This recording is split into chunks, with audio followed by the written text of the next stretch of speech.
बसंती देवी जब से गांव की सरपंच चुनी गई थी, गांव वालों को राहत क्या पहुंचाती, उल्टे गरीबों को दबाने व पहुंच वालों का पक्ष लेने लगी थी। बसंती देवी का मकान गांव के अंदर था, जहां कच्ची सड़क जाती थी। सड़क को पक्की बनाने की बात तो बसंती देवी करती थी, पर अपना नया मकान गांव के बाहर मेन रोड के किनारे बनाना चाहती थी।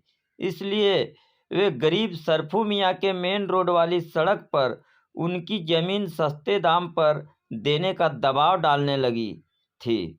सरफू मियाँ को यह बात अच्छी नहीं लगी। वे टिकरा बढ़ई के फर्नीचर बनाने की दुकान में काम करते थे। मेहनताने में जो कुछ भी मिलता उसी से अपना परिवार चलाते थे। बड़ों के सामने सरफू मियाँ की बोली फूटती ना थी।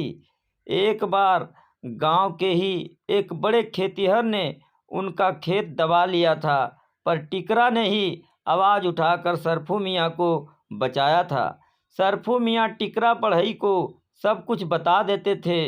उन्होंने बताया कि बसंती देवी अपना नया मकान बनाने के लिए उनकी ज़मीन मांग रही है। इस बात पर टिकरा बढ़ई खूब बिगड़े और बोले, यह तो बसंती देवी का जुल्म है। यह बात मैं मुखिया फंटूस चौधरी के पास ले जाऊंगा। टिकरा बढ़ई जानते थे कि मुखिया इंसाफ पसंद तो हैं, पर बसंती देवी के मामले में वे कुछ नहीं बोलेंगे। दबी आवाज़ में यह बात भी उठी थी कि बसंती देवी का मुखिया से नाजायज़ संबंध है। एक दिन टिकरा बढ़ई सरफू मियाँ का पक्ष लेते हुए सरपंच बसंती देवी से कहने लगे, बसंती जी, हम लोग गरीब हैं, हमें आपसे इंसाफ की उम्मीद है। आप सरफू मियाँ को दया कर उनकी ज़मीन सस्ते दाम में हड़पने की मत सोचिए, नहीं तो यह बात पूरे गांव में फैलेगी। विरोधी लोग आपके खिलाफ आवाज़ उठाएंगे। मैं नहीं चाहता कि अगले चुनाव में आप सरपंच का पद पाने से रह जाएं। यह सुनकर बसंती देवी गुस्से से काँप उठी और बोली, तुम उस सरफू की बात कर रहे हो जो बिरादरी में छोटा है? उसकी हिम्मत है तो मुखिया के पास जाकर शिकायत करे। टिकरा बढ़ई बोले, आपकी नज़र में तो मैं भी छोटा हूँ, छोटे भी कभी कभी बड़ा काम कर जाते हैं। बसंती देवी एक दिन दूसरे सरपंचों से बोली, क्या हमारा चुनाव इसलिए हुआ है कि हम दूसरे लोगों की धौंस से हार जाएं? मुखिया फंटूस चौधरी ने बसंती देवी को समझाया कि टिकरा बढ़ई व सरफू मियाँ जैसे छोटे लोगों से डरने की ज़रूरत नहीं है। बसंती देवी खूबसूरत व चालाक थी। उनकी एक ही बेटी थी, ललिता, जो उनका कहना नहीं मानती थी। वह खेत खलिहानों में घूमती रहती थी। बसंती देवी के लिए अब एक ही रास्ता बचा था, जल्दी ही उसकी शादी कर उसे ससुराल विदा कर दो। जल्दी ही एक पड़ोसी गांव में उन्हें एक खेतिहर परिवार मिल गया। लड़का नौकरी के बजाय गांव की राजनीति में पैर पसार रहा था। भविष्य अच्छा देखकर बसंती देवी ने ललिता की शादी उससे तय कर दी। बसंती देवी ने टिकरा बढ़ई को बुलाया और बोली, मेरी बेटी ललिता की शादी है, तुम उसके लिए फर्नीचर बना दो। मेहनताना व लकड़ियों के दाम मैं दे दूंगी। इज्जत समझकर टिकरा बढ़ई ने सरफू मियाँ व मजदूरों को काम पर लगाकर अच्छा फर्नीचर बनवा दिया। मेहनताना देते समय बसंती देवी कतराने लगी, तुम मुझसे कुछ ज़्यादा पैसे ले रहे हो। लकड़ियों की मुझे पहचान नहीं, सागवान है कि शीशम या साल, कुछ कुछ आम जामुन की लकड़ी भी लगती है। टिकरा बढ़ई बोला, यह सागवान ही है, मेरे पेट पर लात मत मारिए। अपना समझकर मैंने दाम ठीक लिया है। मुझे मजदूरों को मेहनताना देना पड़ता है।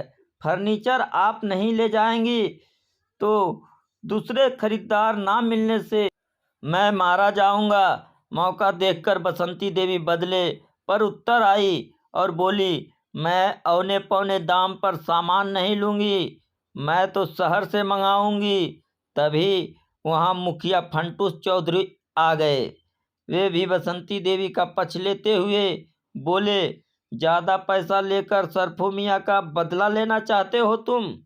टिकरा बढ़ई तमक कर बोले, मैं गलती कर गया। सुन लीजिए, जो मेरे दिल में कांटी ठोकता है उसके लिए मैं भी कांटी ठोकता हूँ। मैं बढ़ई हूँ, रूबी लकड़ियों को छील कर बीकना करना मैं अच्छी तरह जानता हूँ। आपका दिल भी रूखा हो गया है, मैं इसे छील कर चिकना करूँगा। बसंती देवी गांव की बेटी, गांव के नाते मेरी बहन है। मैं बिना कुछ लिए यह फर्नीचर उसे देता हूँ, आगे आपकी मर्जी। टिकरा बढ़ई ने मजदूरों से सारा फर्नीचर उठवाकर बसंती देवी के यहाँ भिजवा दिया। बसंती देवी को लगा कि टिकरा उसके दिल में कांटी ठोक गया है। गांव में क्या हिंदू क्या मुस्लिम, सभी टिकरा को प्यार करते थे। एक गूंगी लड़की की शादी नहीं हो रही थी। टिकरा ने उस लड़की से शादी कर गांव में एक मिसाल कायम की थी। इस पर गांव के सभी लोग कहा करते थे, टिकरा जैसे आदमी को ही गांव का मुखिया या सरपंच होना चाहिए। बसंती देवी के घर बारात आई। उसी समय मूसलाधार बारिश हो गई। कच्ची सड़क पर दोनों ओर से बलान था। सड़क पर पानी भर गया था, कहीं से निकलने की उम्मीद नहीं थी। चारों तरफ पानी ही पानी नजर आने लगा। दरवाजे पर बारात कैसे आएगी? सभी बाराती व सराती सोचने दूल्हा कार से आया था। ड्राइवर ने कह दिया, कार दरवाजे तक नहीं जा सकती, कीचड़ में फंस जाएगी तो निकालना भी मुश्किल होगा। बसंती देवी सोच में पड़ गई। मुखिया फंटूस चौधरी भी परेशान हुए, क्योंकि इतनी जल्दी पानी को भी नहीं निकाला जा सकता था। गांव की बिजली भी चली गई थी, पंप लगाना भी मुश्किल था, पेट्रोमैक्स जलाना पड़ रहा था। फिर कीचड़ तो हटाई नहीं जा सकती थी, उसमें पैर धंसते थे तो मुश्किल से निकलते थे। मिट्टी में गिरकर दो चार लोग धोती पैंट भी खराब कर चुके थे। बाराती अलग बिगड़ रहे। एक बोला, कार दरवाजे पर जानी चाहिए, दूल्हा बीड़ी पर नहीं चढ़ेगा, यह गोद में भी नहीं जाएगा। दूल्हे के पिता बिगड़ गए और बोले, कोई पुख्ता इंतजाम ना होने से मैं बारात वापस ले जाऊंगा। बसंती देवी रोने लगी, इसीलिए मैं नया मकान मेन रोड में बनाना चाहती थी, लेकिन जमीन नहीं मिलती। सरफू मियाँ अपनी जमीन नहीं देता, टिकरा बढ़ई ने उसे चढ़ा कर रखा है। बसंती देवी ने अपने आप को चारों ओर से हारा हुआ पाया। उन्हें मुखिया फंटूस चौधरी पर गुस्सा आ रहा था, जो कुछ नहीं कर पा रहे थे। तभी टिकरा बढ़ई सरफू मियाँ के साथ आए और बोले, गांव की इज्जत का सवाल है, गांव की बेटी की शादी है, बारातियों की बात भी जायज़ है, कार दरवाजे तक जानी ही चाहिए। बसंती देवी हार मानते हुए बोल उठी, टिकरा, कोई उपाय करो, समझो तुम्हारी बहन की शादी है, सब सुलझ जाएगा, आप अपना दिल साफ रखिए। बसंती देवी को लगा कि टिकरा ने एक बार फिर एक काटी उनके दिल में ठोक दी है।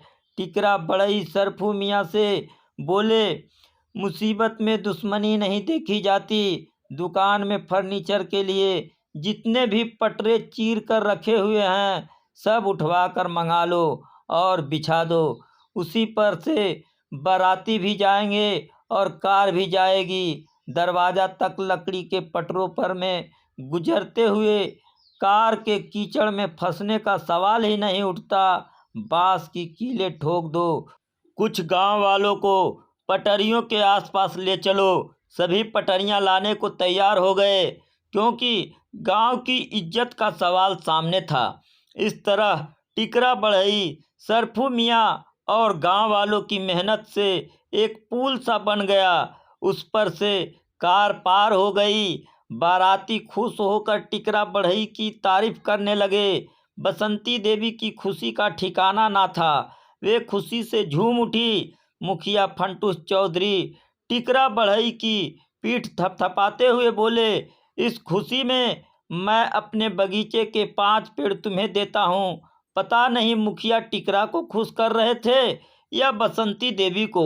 बसंती देवी ने देखा कि टिकरा बढ़ई और सरफू मियाँ भोज खाने नहीं आए तो लगा कि दिल में एक काटी और रंक गई है।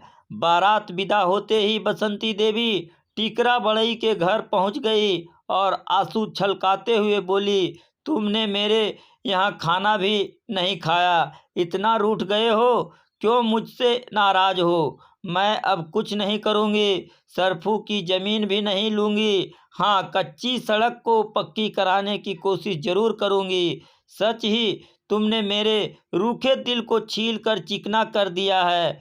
तुम मेरी बात मानो, उखाड़ दो अपने दिल से काटी, तब मुझे चैन मिलेगा।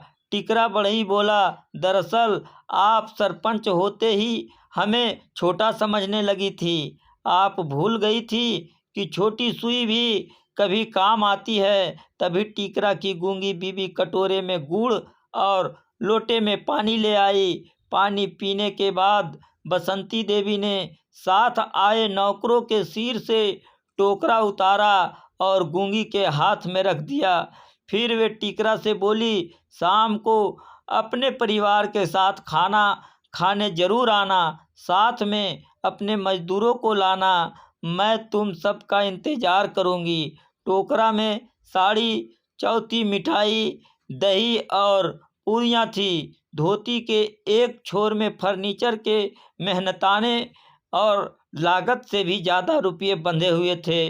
टिकरा बढ़ई आंखें फाड़े बसंती देवी को जाते देखते रहे, जिनका दिल चिकना हो गया था।